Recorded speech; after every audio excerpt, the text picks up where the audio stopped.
विफेयर recruitment का concept तो अपने लोगों को पता है, उसकी पायलट इंटरवेंशंस बहुत रिक्वायर्ड है। आईएलओ से प्रेशर था, आईएलओ के ऊपर कभी आप लोग कहते तो बहुत सारी ये पायलट इंटरवेंशंस करके भी दिखाए, तो उन्होंने मुख्तलिफ मुल्कों में मुख्तलिफ इंटरवेंशंस पायलट विफेयर रिक्रूटमेंट, और उसमें सबसे पहली बात जो सभी भी कह रहे थे वो थी डेटा की। तो डेटा के हवाले से मैं आपको ये बताता चलूँ कि हमारा ऑफिस जो है, हम पाकिस्तान ब्यूरो ऑफ स्टैटिस्टिक्स के साथ काम कर रहे हैं। बहुत जल्दी हमारा एग्रीमेंट साइन होने वाला है।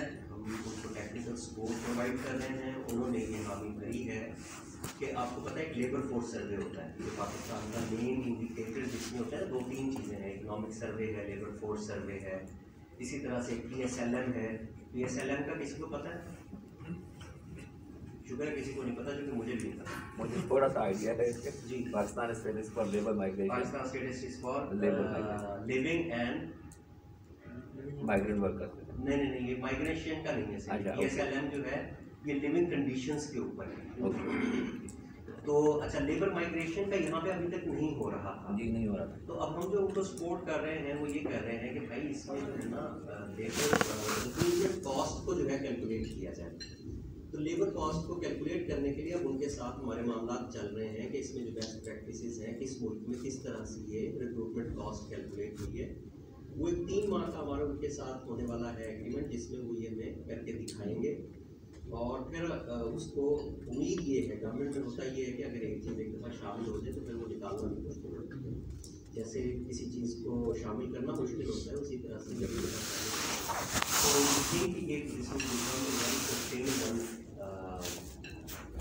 इंटरवेंशन के जो लेबर फोर्स सर्वे है वो हमें रिक्रूटमेंट कॉस्ट भी पाकिस्तान की कैलकुलेट करके बताएगा। तो ये यहाँ पर इसलिए बताना ज़रूरी था कि हम जो विफेयर रिक्रूटमेंट की पायलट इंटरवेंशंस हैं उसके तहत भी पाकिस्तान में भी करने जा रहे हैं। अच्छा, उसके अलावा आप देख रहे हैं एनहांस्ड कैपेसिटीज लिखा हुआ है।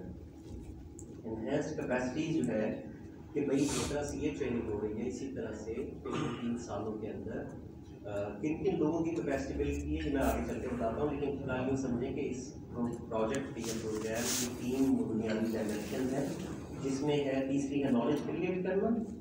जिस तरह से अभी आपके बैग के अंदर 4 हमारी जो की पब्लिकेशन हैं और भी हैं, लेकिन ये वो 4 है जो हम समझते हैं कि आपको आपके साथ फ़ौरन शेयर करनी चाहिए। ये वो रिसर्च है या वो डेटा है, वो इंफॉर्मेशन है जो कि इस मौजू के ऊपर कलेक्ट किया जाना चाहिए। हमारा काम है नॉलेज जनरेट करना, उसके बाद फिर उस नॉलेज के हवाले से कैपेसिटी बिल्ड करना, चाहे उसमें टूल्स बना के देने हों, चाहे उसके अंदर कोई मैनुअल्स बना के देने हों, चाहे उसके अंदर कोई पॉलिसीज़ ड्राफ्ट करनी हो, उसके अंदर इवन हम लेजिस्लेशन भी ड्राफ्ट करते हैं। तो ये हमारा काम है जो कि जनरली ज़्यादातर कामों के यानी मौज़ूआत के हवाले से यही रहता है कि हम नॉलेज क्रिएट करते हैं, उसके अलावा हम उसको फिर उसकी सपोर्ट के लिए इंस्ट्रूमेंट्स भी देते हैं, और फिर उसकी एप्लीकेशन को मज़ीद मुमकिन बनाने के लिए पायलट इंटरवेंशंस भी हम करते हैं। अब ये देखिए पॉलिसी सपोर्ट के अंदर जैसे कि हमने कंट्रीब्यूट किया national immigration and welfare policy, जो कि अभी इस वक्त तकरीबन फाइनल होने वाली है। आई होप कि हम कंक्लूडिंग सेरेमनी के अंदर इसके ऊपर अच्छी गुफ्तगू जो है वो सुनेंगे ब्यूरो से। और यू आर ऑल्सो ओपन, तमाम friends who have arrived from bureau, they are more than welcome to share with us if they have the draft of this policy. तो उसको फिर हम इकट्ठे मिलके ताकि सब दोस्तों के साथ शेयर कर सकें। अच्छा जी, हमने एक तो ये किया कि इस प्रोजेक्ट ने क्या किया, capacity of ILO constituents enhance. Constituents कौन है? गवर्नमेंट वर्कर्स इंप्लॉयज, जिनको हम कॉन्स्टिट्यूएंट्स कहते हैं। ब्रॉडली इनको ट्राइपार्टाइट कहते हैं। ट्राइपार्टाइट का मतलब है सेफ्री इदारा है।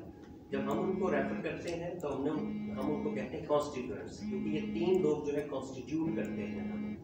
तो हमने उनकी कैपेसिटी बिल्ड की है। और इंस्टीट्यूशनल कैपेसिटी जो है वो इदारों की, जिसमें ब्यूरो है, OEC है, सोशल पार्टनर्स है, UNHCR।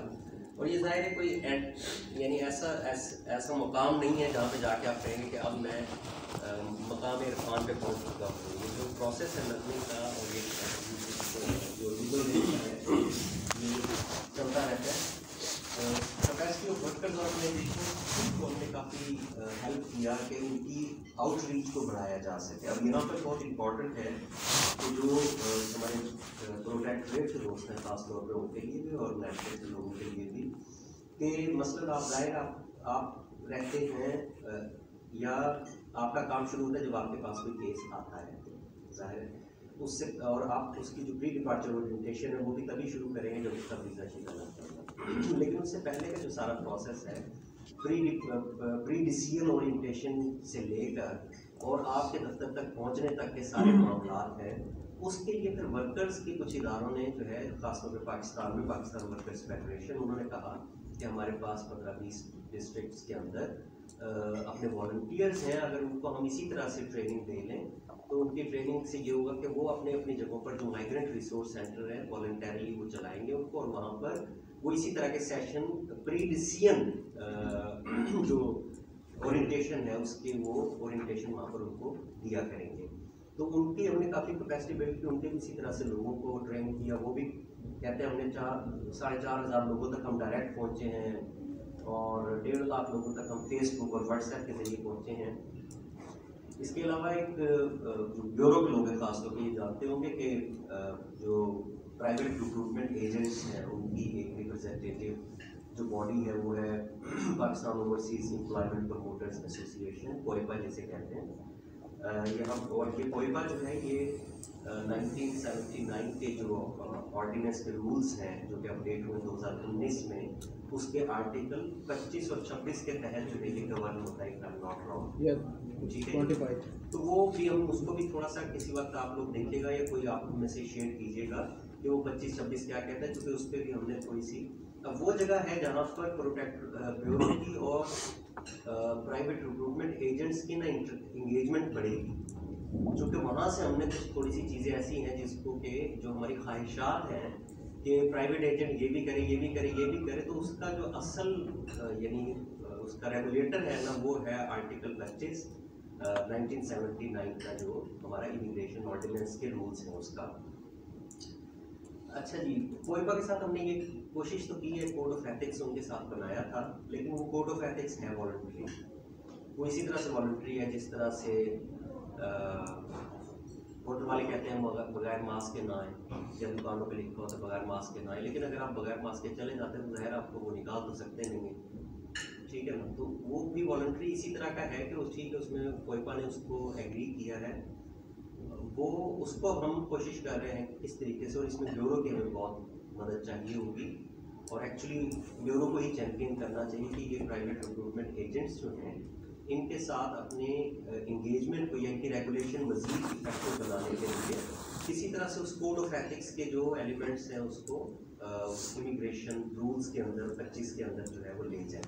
लेकिन ये ज़ाहिर फ़ौरन नहीं होगा, इसके लिए बहुत सारी कंसल्टेशंस होंगी, जिन लोगों के ऊपर ये अप्लाई होना है, कोयपा उनको बिठाना है, प्राइवेट रिक्रूटमेंट एजेंट्स को बिठाना है। तो हम सोच ये रहे हैं कि बाईपार्टाइट क्या है कि हमारे पास एम्प्लॉयर तो है नहीं है यहाँ पर, पाकिस्तान में तो एम्प्लॉयर है नहीं है माइग्रेंट वर्कर का, पाकिस्तान में तो एजेंट्स हैं और रेगुलेटर हैं। तो हम फिलहाल यहाँ से शुरू करेंगे, फिर उसके बाद देखते हैं कि क्या उसकी तजावीज़ आती हैं।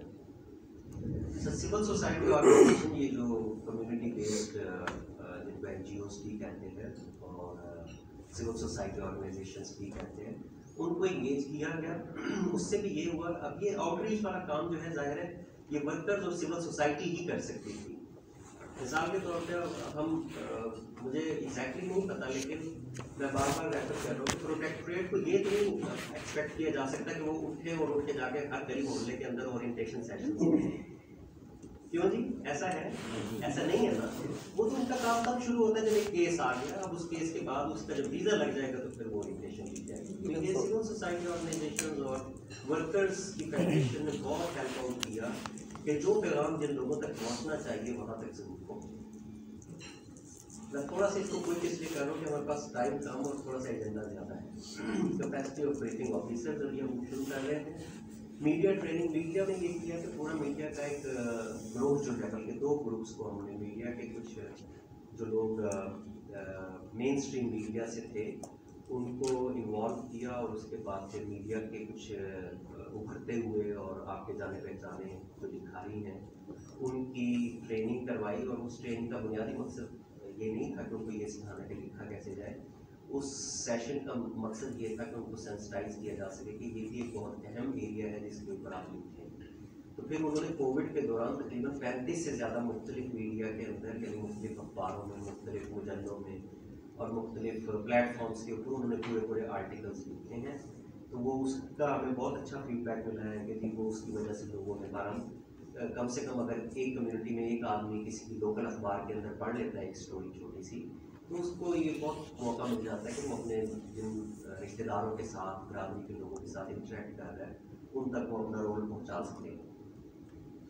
इसमें जो और एक इस प्रोजेक्ट ने किया है वो बड़ी एक इंटरेस्टिंग बात है, वो यहाँ पर किसी तरह से नज़र नहीं आ रही। सिविल सोसाइटी ऑर्गेनाइजेशंस में उसको इंक्लूड करना चाहिए, और वो ये कि स्कूल लेवल के ऊपर जो है उन्होंने जाके बच्चियों के साथ ओरिएंटेशन सेशंस किए। अब उसका फ़ायदा क्या होता है, देखें आप में से अक्सर लोग, मेरा ख्याल है, पाकिस्तान का जो देही हमारा लैंडस्केप है उसके साथ अच्छी तरह से वाकिफ है। वहाँ पर एक ख़ास स्ट्रक्चर है, एक यूनियन काउंसिल के अंदर हर गांव के अंदर या हर 2 गांव के अंदर एक बच्चों का और एक बच्चियों का प्राइमरी स्कूल होता है, और हर यूनियन काउंसिल के अंदर एक मिडल और एक हाई स्कूल होता है बच्चियों के लिए और बच्चों के लिए। तो उससे हमने हमेशा देखा है कि जब आप स्कूल में जाके कोई पैगाम देते हैं ना, खासतौर पर रूरल एरिया में, तो उसकी बहुत आउटरीच होती है।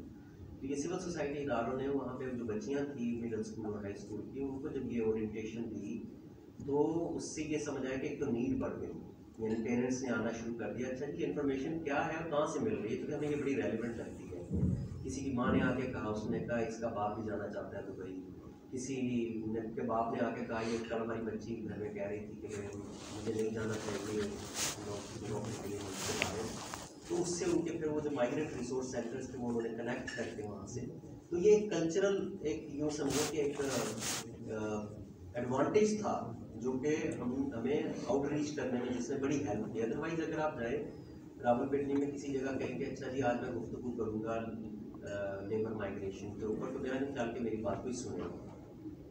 स्कूल में ज़ाहिर है कुछ चीज़ें गिवन होती हैं और उसमें से एक ये है कि आपको लेक्चर सुनना ही सुनना है, तो वो बहुत फ़ायदेमंद साबित हुआ। और ना सिर्फ फ़ायदेमंद इस हवाले से साबित हुआ कि उससे पैगाम बहुत दूर तक गए, बल्कि देखें जो बच्चे बच्चियाँ हैं ना, उनका भी इस डिसीजन में हाथ होना चाहिए। उनको पता होना चाहिए कि अब if their father is going in another country as a low skilled or semi-skilled or absolutely unskilled labor without any specific or any complementary protection or any social protection, तो ये उनको पता होना चाहिए कि उनके ऊपर क्या गुजर सकती है और वो किस खदशे से दो चार होने जा रहे हैं। तो जो बच्चे बच्चियाँ बड़े हो रहे होते हैं, वैसे तो छोटों से भी पूछना चाहिए। तो मेरा ख्याल ये है कि उससे काफ़ी चीज़ें, चूँकि मुझे अच्छी तरह से याद है जिस तरह से शबरी ने बताया कि उसके फादर कतर में थे, आप यकीन कीजिए कि अगर हम इस गुफ्तगू में या हमारी वालदा शामिल ना होती तो शायद हमारे वालिद भी इसी तरह से किसी मुल्क में लैंड करके और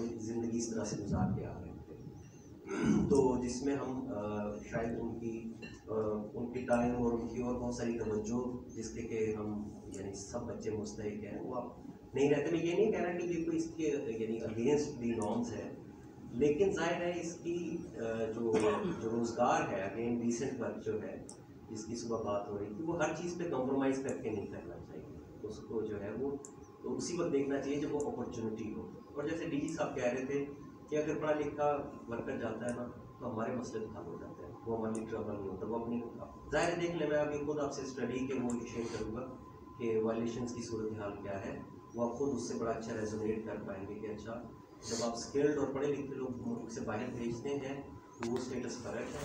जब हमारी तरफ से बहुत ज़्यादा अनस्किल्ड और सेमी स्किल्ड लोग जाते हैं जो कि खुद बेचारे अंडरस्टैंड नहीं कर पाते, तो फिर हमें भी बहुत उनके लिए मेहनत करनी पड़ती है, ब्यूरो को बहुत मेहनत करनी पड़ती है, और उनके मसाइल भी कम्प्लेक्स होते हैं जिसमें बहुत सारी तरह की वो वायलेशंस ऐसी हैं जो वहाँ जाके फेस करते हैं, जो मैं आप मुझसे मेरा ख्याल बहुत बेहतर जानते होंगे। तो इसने हमें engagement between community influential and public administration में बहुत हमें हेल्प किया, लोकल सतह पे जाके सिविल सोसाइटी ऑर्गेनाइजेशन ने जब ये काम किया। अभी तक जो हमारा थोड़ा सा फेज बाकी बचा है उसमें हमने एक ट्रेनिंग जो आज हम कर रहे हैं, एक रैपिड असेसमेंट हम छापने लगे हैं, वो कर ली है। एक फैक्ट असेसमेंट हमने अपनी करनी है कि हमने जो काम किया है उसमें क्या गलत किया है, क्या ठीक किया है। फिर हमने पाकिस्तान वर्कर्स फेडरेशन के जो मास्टर ट्रेनर्स उनको इसी तरह की एक ट्रेनिंग जो है वो देनी है, और मुझे खुशी होगी कि अगर इसी ट्रेनिंग के नतीजे में 2-3 अच्छे से मास्टर ट्रेनर्स निकल आए जो कि हमें हेल्प करें, और ज़ाहिर है उसकी हम प्रॉपर जो भी आपको डिपार्टमेंटल उसके लिए परमिशंस चाहिए होंगी कि हम आपको लिख देंगे, आप अपनी जो अथॉरिटी है उससे पूरी परमिशन देंगे और फिर वो जहाँ भी हम फैसिलिटेट करेंगे उसको, अगर लाहौर में होती है या इस्लामाबाद में होती है, तो उस ट्रेनिंग में मुझे अच्छा लगेगा कि अगर आपकी तरफ से कोई लोग जो है वो आगे बढ़ के ये कहें कि हम इस ओरिएंटेशन सेशन के कुछ सेशंस हम भी करेंगे। तो उसके अलावा हमने रिक्रूटमेंट कॉस्ट सर्वे की मैंने बात बता दी थी। कोड ऑफ एथिक्स का एजेंडा आपको पता है कि क्या चल रहा है, नई एक्टिविटीज़ अगर पैसे आगे करने में सोचेंगे। यहाँ तक आपका शुक्रिया।